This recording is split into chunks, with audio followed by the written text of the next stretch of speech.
Hi everyone. Following on from chapter 2, where we looked at the qualitative characteristics, we looked at the accounting assumptions, and we also looked at the accounting elements. Today, we're going to look at how we report those accounting elements, well, at least a few of them. So, we're looking at, in particular, our assets, our liabilities, and our owner's equity. So, let's head to this. Let's head to the slideshow. So the way that we report on our assets, liabilities, and owner's equity is through what we call the balance sheet.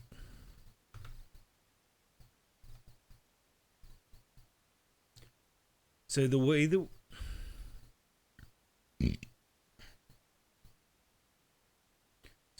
we report on our assets, liabilities, and owner's equity is through what we call the balance sheet.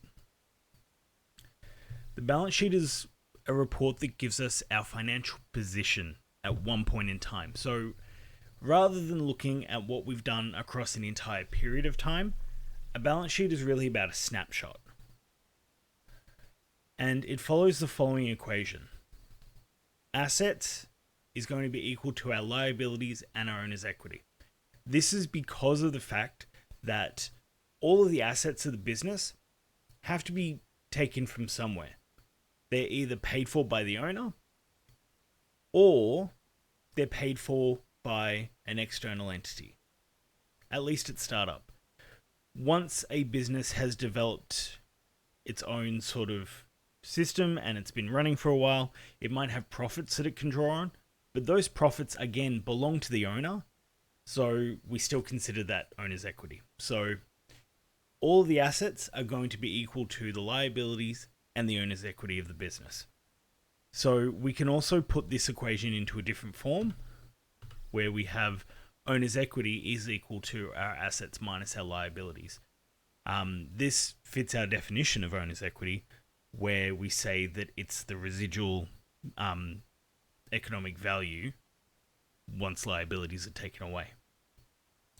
So, looking at our assets, we need to consider our definitions again. So assets are economic resources that are controlled by the business. This could include all of these different things. Okay, so we could have cash on hand, we could have cash in the bank, we could have term deposits, which are deposits with the bank that we've put away for a certain amount of time in order to earn a bigger return. We could have accounts receivable, vehicles, computers, equipment, things like that. Now, accounts receivable is when our credit customers have been provided with goods or services, but they haven't paid for it yet. This isn't something that you guys are going to be tackling too much of yet. We'll look at credit more when we get to Area Study 2. We also have our liabilities, which are our current financial obligations. So these are things that we must pay because they're owed to external entities.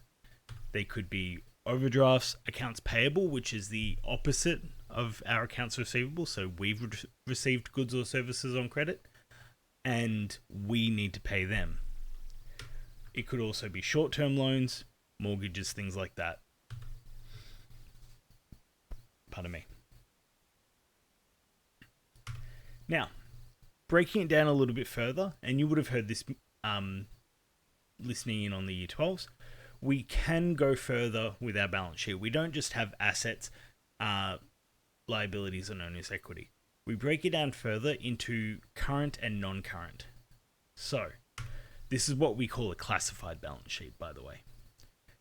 So, our assets can be divided into current and non-current. These are assets that are expected to be used up or could provide economic benefits to us within the next 12 months. So if I have inventory, I could sell that all tomorrow, make a bit of a profit. And that's the economic benefit that it provides. However, if I had something like a car, that can allow me to do things like make deliveries, pick up inventory, and that's going to be providing economic value to me, but for longer than 12 months. So other examples are cash, 12-month term deposits, things like that.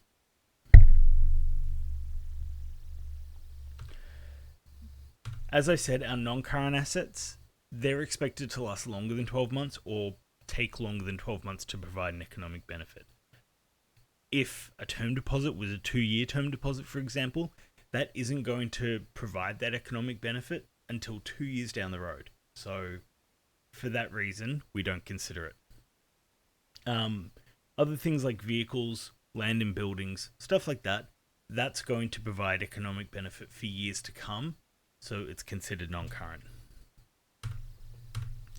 Our liabilities can be divided up the same way.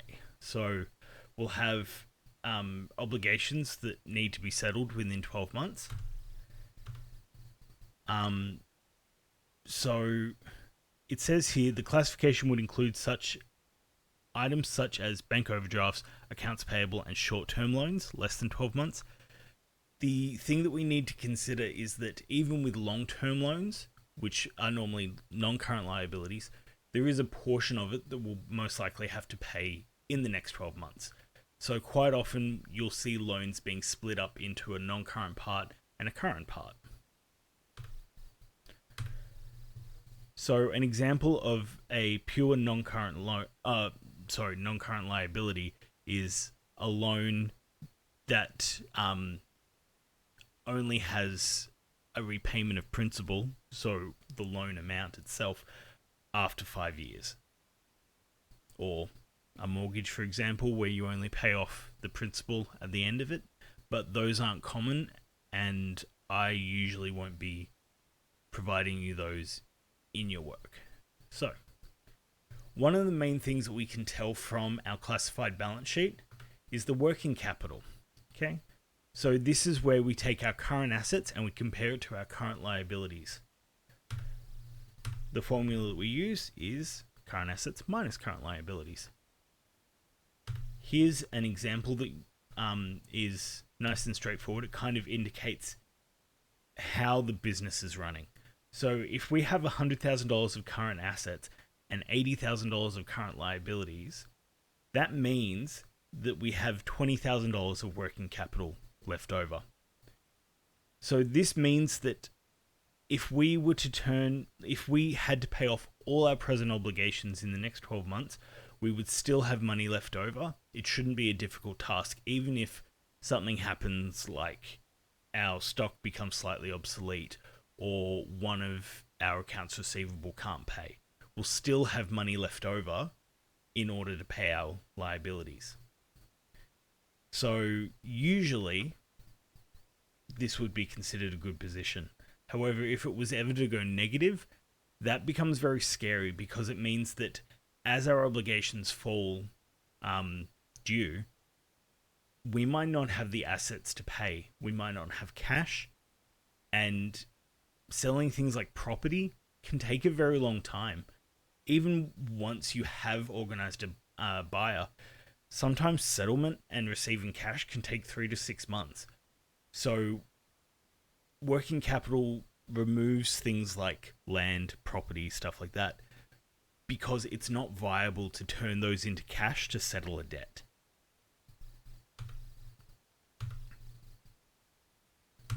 So, the other way that you can look at it, rather than looking at the pure amount of working capital, is we can look at it like a ratio. And you can consider that as a percentage or a 1-to-1, 2-to-1 kind of ratio. It's up to you. However you present it, both of those will be acceptable in this unit. So here you can see that our working capital ratio, our current assets would be 120, or it could be considered 5-to-4, things like that. Basically, if it's over 1, we're considered to be in a relatively safe position. Sorry, 125. My bad. So if it was a percentage, we'd be looking at 125%. And the way that this is explained is that for every $1 of current liabilities, we've got $1.25 of current assets. So much the same way that we don't want our working capital amount to be negative, we want to keep this at 100% or higher. We need to at least be able to cover our debts. So now, hopefully you've got your notes taken. I know that some of you have started doing the theory questions from the chapters.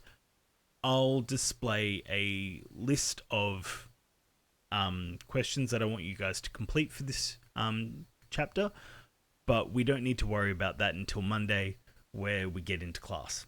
So, yeah. Thanks so much for listening. I will see you guys in class, and good luck. See you.